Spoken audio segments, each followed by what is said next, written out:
bevo.com.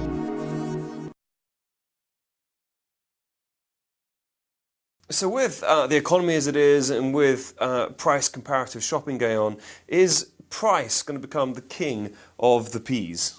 Yeah, I think during hard times, price is one that you have to handle especially well. And I would say this to companies.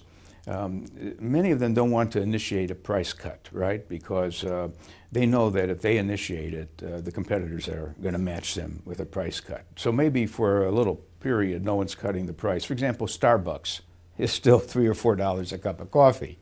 On the other hand, it may be smarter to create a lower price version for people who want to save a little money and yet patronize that organization. For example, McDonald's, even before this downdraft, started to put into its menu smaller priced items. I know in the United States there's sort of like a taco something. It's about half the price of a hamburger. It's quite filling.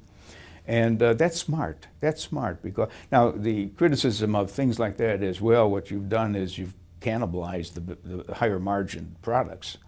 I mean, you've offered something lower, and now how do you get back to, when times get better, to getting people to buy the more expensive things?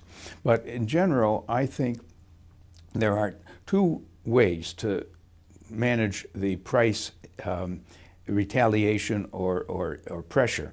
One is to, as I said, add a lower item in your offering. And then the other is to not change your price, but add value.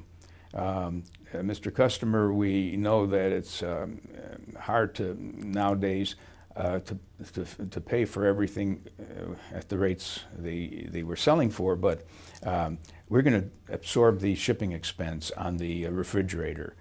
Usually that would be added to your bill. We're going to have someone come and service the machine at our expense. So instead of lowering your price, you raise your costs a little bit, but it's better margin-wise to do it that way. We call that adding value instead of lowering price. That's a great strategy, isn't it? Because we interviewed Andy Kotler, the CEO of Intercontinental Hotels, not long ago, and he was saying that he's got sort of 7 brands in all segments of the market. So if during economic downturn people decide to go for a less prestigious brand, they can do, but he's got that covered. I like that strategy. I've always advocated it. Namely, I say you should have 3 versions of your product: good, better, and best. Those would be called price points. And some people who are cynical will say, well, it's really poor, fair, and good. But that's a matter of words. But the point is that you don't know at what stage you'll be in the business cycle. And to have multiple levels of offerings makes a lot of sense. Now, the firms that may not get into that are what we call the highly niched firms, who dominate a very specialized part of the marketplace. We sometimes call them hidden champions. They're very profitable. They're usually a business-to-business company selling a component that goes into a braking system. It's like the guys who sell the shoelaces for the shoes, you know. There aren't too many competing for that, maybe. And so hidden champions, they're more secure during downdrafts because they are very close to their customers and they do the best they can for their customers, and they remain leaders and profitable leaders at that.